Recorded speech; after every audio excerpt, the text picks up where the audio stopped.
Hello friends, welcome to delta plus. இன்றைக்கி நம்ம இந்த வீடியோவில் 2026 ஒரு 10 சதுரம், அதாவது 1000 ஸ்கொயர் ஃபீட் வீடு கட்ட பேஸ்மெண்ட் வரைக்கும் எவ்வளோ செலவாகும், அதுக்கு மிடில் காஸ்ட் எவ்வளோ, லேபர் காஸ்ட் எவ்வளோ, என்னென்ன மெட்டீரியல் எவ்வளோ தேவைப்படும் அப்படிங்கிறத இந்த வீடியோவில் நான் டீட்டெயிலாக எக்ஸ்பிளைன் பண்ணுறேன். வீடு கட்டுற உங்கள் ஃப்ரெண்ட்ஸுக்கு இதை ஷேர் பண்ணிவிட்டு மறக்காமல் நம்ம சேனலை ஃபாலோ பண்ணிங்க. ஃபஸ்ட்டு இந்த பிளானில் உள்ள பேசிக் டீட்டெயில் என்னங்கிறத நான் எக்ஸ்பிளைன் பண்ணுறேன். இந்த பிளானில் பார்த்தீங்கன்னா 2 பெட்ரூம், ஒரு ஹால், ஒரு கிச்சன், 2 பாத்ரூம் இருக்குது. பிளானோட ஏரியா 1000 ஸ்கொயர் ஃபீட்டு, காலம் 14 நம்பர் இருக்குது. பேஸ்மெண்ட்டோட ஹைட் பார்த்தீங்கன்னா 3 ஃபீட்டுக்கு பிளான் பண்ணியிருக்கோம்.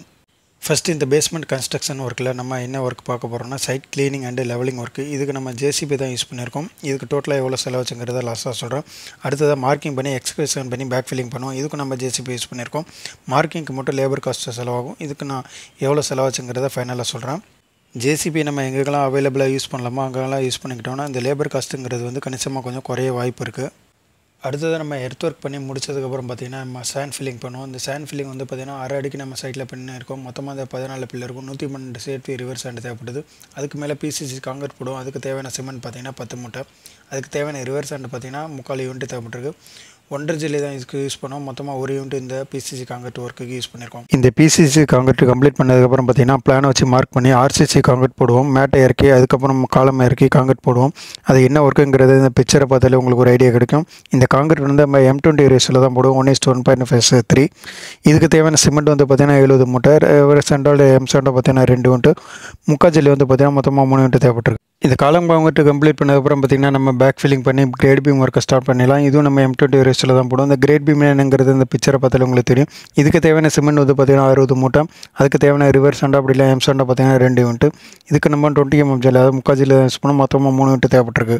இந்த கிரேட் பீம் ஒர்க் கம்ப்ளீட் பண்ணதுக்கப்புறம் பார்த்திங்கன்னா பிளானை வச்சு நம்ம பேஸ்மெண்ட் பிரிக் ஒர்க்கை ஸ்டார்ட் பண்ணிடலாம். டோட்டலாக இந்த நம்ம பேஸ்மெண்ட் ஹைட்டில் 3 அடிக்கு பிளான் பண்ணியிருக்கோம். மொத்தமாக இந்த பேஸ்மெண்ட் பிரிக் ஒர்க்கை கம்ப்ளீட் பண்ணுறதுக்கு சிமெண்ட் பேக் பார்த்திங்கன்னா 30 மூட்டை தேவைப்பட்டிருக்கு. அதுக்கப்புறம் M7 ரிவர்ஸ் சண்டை பார்த்திங்கன்னா 2 யூனிட். தேவையான செங்கல் பார்த்திங்கன்னா 8000 கல். அடுத்தது அந்த பேஸ்மெண்ட் பிரிக் ஒர்க் கம்ப்ளீட் பண்ணதுக்கப்புறம் பேஸ்மெண்ட் ஹைட்டில் கிராவல் ஃபில் பண்ண ஸ்டார்ட் பண்ணிடலாம். பேஸ்மெண்ட் ஹைட் அதிகமாக இருந்ததுன்னா நம்ம 2 லேயராக இந்த கிராவல் ஃபில் பண்ணி கன்சல்டேஷன் பண்ணணும். மொத்தமாக இந்த சைட்டுக்கு கிராவல் பார்த்திங்கன்னா 35 யூனிட் வரைக்கும் கிராவல் தேவைப்பட்டிருக்கு. இது ஒவ்வொரு சைட் கண்டிஷனை பொறுத்து மாறும். அதுக்கு மேலே பிசிசி காங்கிரீட் போடுவோம். அதுக்கு தேவையான சிமெண்ட் பேக் 40 மூட்டை. Reverse centre 2.5 unit. 1.5 ஜல்லி தான் யூஸ் பண்ணுவோம். இதுக்கு தேவையான ஜல்லி பார்த்திங்கன்னா 4 யூனிட். அடுத்ததாக டோட்டல் பில்டிங்க்கு கம்ப்ளீட் பண்ண பேஸ்மெண்ட் வரைக்கும் எவ்வளோ ஸ்டீல் தேவைப்படுதுங்கிறத சொல்கிறேன். இதை நான் ஸ்ட்ரக்சரல் ட்ராயிங்கை பேஸ் பண்ணி தான் எடுத்திருக்கேன். மேட்டுக்கு பார்த்திங்கன்னா நம்ம இந்த பில்டிங்க்கு 10 mm யூஸ் பண்ணியிருக்கோம். காலமுக்கு பார்த்திங்கன்னா 12 mm 60 mm யூஸ் பண்ணியிருக்கோம். அதேமாதிரி கிரேட் பீம் பார்த்திங்கன்னா 12 mm 60 mm யூஸ் பண்ணியிருக்கோம். மொத்தமாக 1800 கிலோ வரைக்கும் இந்த பேஸ்மெண்ட் வரைக்கும் கம்ப்ளீட் பண்ணி இந்த சைட்டுக்கு தேவைப்பட்டிருக்கு ஸ்டீல்.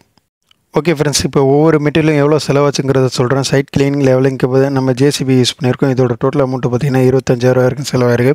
அதுக்கப்புறம் நம்ம பில்டிங்கில் யூஸ் பண்ணுற மார்க்கிங்க்கு நம்ம 2 லேபர் யூஸ் பண்ணியிருக்கோம், 2 ஹெல்ப்பர் யூஸ் பண்ணியிருக்கோம். இதோட அமௌண்ட் பார்த்திங்கன்னா 4000 செலவாயிருக்கு.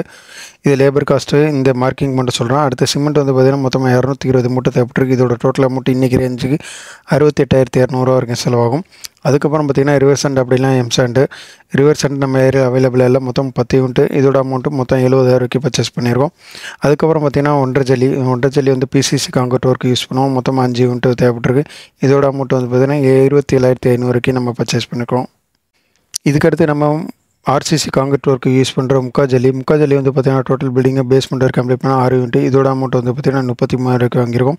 இதுக்கு அடுத்ததாக நம்ம பில்டிங்கில் யூஸ் பண்ணுற செங்கல் பேஸ்மெண்ட் ஒர்க்கே தான் சொல்லியிருக்கோம். மொத்தம் 8000 கல். ஒரு கல்லோட விலை 10 ரூபான்னு வச்சுக்கிட்டோம்னா மொத்தம் 80,000 வரைக்கும் செங்கல் மட்டும் பர்ச்சேஸ் பண்ணியிருக்கோம் இந்த பில்டிங்க்கு. ஸ்டீல் பார்த்திங்கன்னா பேஸ்மெண்ட் வரைக்கும் ஸ்ட்ரக்சரல் ட்ராயிங் பேஸ் பண்ணி 1200 கிலோ தேவைப்பட்டிருக்கு. இன்றைக்கி ரேஞ்சுக்கு 1,20,000 ஸ்டீல் மட்டும் பர்ச்சேஸ் பண்ணியிருக்கோம். அடுத்த கிராவல் பார்த்திங்கன்னா மொத்தமாக 35 யூனிட் கிராவல் வாங்கியிருக்கோம். இதோட அமௌண்ட் பார்த்திங்கன்னா மொத்தம் 1 லட்சம் வரைக்கும் பர்ச்சேஸ் பண்ணியிருக்கோம். இந்த மெட்டீரியல்லாம் நம்ம டிரான்ஸ்போர்ட் பண்ணுறதுக்கு அதர் எக்ஸ்ட்ரா செலவுன்னு பார்த்திங்கன்னா மொத்தமாக அந்த சைட்டுக்கு 5000 வரைக்கும் செலவு இருக்குது. பேஸ்மெண்ட் ஒர்க் கம்ப்ளீட் பண்ணுற வரைக்கும் டோட்டலாக இந்த பில்டிங்கை பேஸ்மெண்ட் வரைக்கும் கம்ப்ளீட் பண்ணுறதுக்கு எவ்வளோ லேபர் காஸ்ட், எவ்வளோ மெட்டல் காஸ்ட் ஆச்சுங்கிறத சொல்கிறோம். டோட்டல் மெட்டல் காஸ்ட் மொத்தம் இந்த பில்டிங் கம்ப்ளீட் பண்ணுறதுக்கு பார்த்திங்கன்னா 5 லட்சம் வரைக்கும் செலவு இருக்குது. அடுத்து லேபர் காஸ்ட் மட்டும் இந்த பேஸ்மெண்ட் வரைக்கும் கம்ப்ளீட் பண்ண 2.5 லட்சம் வரைக்கும் செலவு இருக்குது. மொத்தமாக இந்த பேஸ்மெண்ட் வரைக்கும் கம்ப்ளீட் பண்ண எவ்வளோ செலவுன்னு கேட்டிங்கன்னா மொத்தமாக 7.5 லட்சம் வரைக்கும் செலவாகும். இந்த அமௌண்ட் பார்த்திங்கன்னா ஃபிக்ஸ்டு அமௌண்ட் கிடையாது. ஒவ்வொரு ஏரியாவுக்கு தகுந்த மாதிரி, ஒவ்வொரு பிளானுக்கு தகுந்த மாதிரி நம்ம சூஸ் பண்ணுற மெட்டீரியல் பொறுத்து ரேட்டு இன்க்ரீஸ் ஆகலாம், டிக்ரீஸ் ஆகலாம். உங்கள் ஏரியாவில் என்ன ரேட்டு போயிட்டுருக்குங்கிறது கீழே காமெண்ட் செக்ஷனில் கமெண்ட் பண்ணுங்கள்.